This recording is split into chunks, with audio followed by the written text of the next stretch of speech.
First Amendment. The judges, preempting Trump's defense, say in the final paragraph of their ruling, Mr. Trump is a former president and current candidate for the presidency, and there is a strong public interest in what he has to say.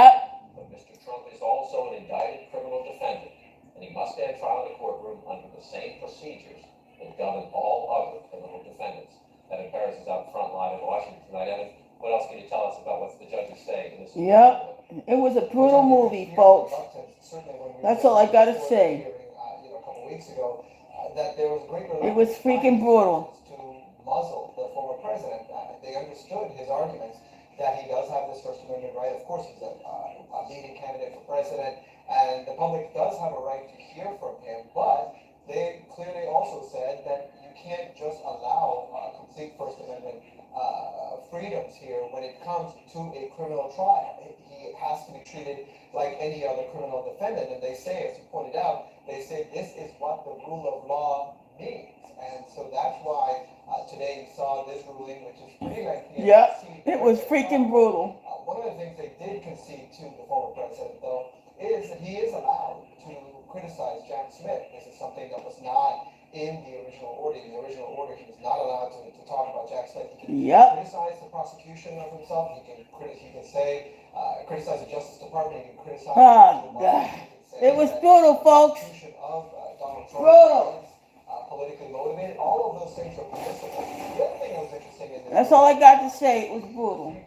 Three-judge panel here really pushed back on Donald Trump's very, very well-documented efforts to try to delay this trial. One of the things they say is that allowing that to happen, it would be counterproductive and create perverse incentives and unreasonably burden the judicial process. So we can expect that the former president, of course, is going to go to the Supreme Court to try to get this. All I gotta say, man, tossed out. brutal. The record here is very clear that the judges know what Donald Trump's record is when it comes to his. It was just freaking brutal, man. Witnesses, and they want to try to preserve this trial, which is scheduled to start in March. Thanks for that. Tonight out front now, Melissa Barry Griffin. She's the former White House Communications Director for Trump. Brian Goodman, Social Security Co-Editor-in-Chief, and Laura Coates, our CNN general analyst and the anchor, of course, from Laura Coates. Live, Brian, follow up on what we just heard from Evan. What do you see as the most significant pieces of this? The thing the most significant piece is what the ruling was actually about is now. All I gotta say, man, freaking president. brutal. And then the big question is, does he cross that line? The court is also it was specific about saying, the line that we're drawing and you can't really attack witnesses or speak about. it was Hammer Nation. It was freaking brutal. Is similar to the line on the conditions for your release. So they really are saying, your legal jeopardy and your liberties may be at stake here if you cross these lines. Because the conditions of release are also, you're not supposed to communicate with other witnesses, and what are these social media tweets and truth posts that they're communicating with the witnesses by threatening them as well. Melissa, you're unique among us. You have been in the room when people have tried to tell Donald Trump, don't say it, sir. In a political setting, not a legal setting like this, but he likes to test lines. He likes to cross lines. He doesn't want to lose money in fines. Certainly doesn't want to go to jail. What do you expect? Listen, Donald Trump, if anything, is a deeply undisciplined person. I can't count the number of times that we agreed you shouldn't do this because it will jeopardize X, and he goes out and immediately does it.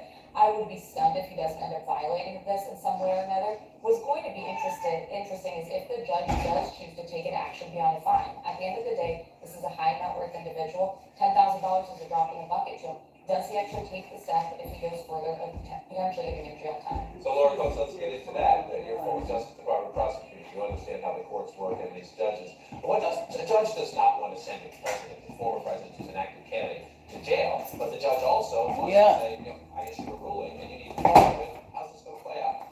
Well, he doesn't want to do that, of course, because any judge would not want to. Because that phrase, no one's above the law, wouldn't that put somebody who says they're a candidate above other particularly similarly situated defendants? We don't want to have an equity conflict there. But think about how significant this is, and Ryan alluded to this point as well. This stops the end run around the order that says you cannot communicate with witnesses, but trying to give them the message just the same. If they won't do anything, it was freaking brutal. Directly intimidate or threaten a witness, giving perverse incentives about whether they want to testify again, deterring them from Don't you coming check forward. my money. And not just this case, but other cases as well. And you can just put it on social media and give the message. President is Yep, it was freaking brutal. His case, but the court did And that's say all I gotta say just about the that. special counsel I'll see you later. That surprised you?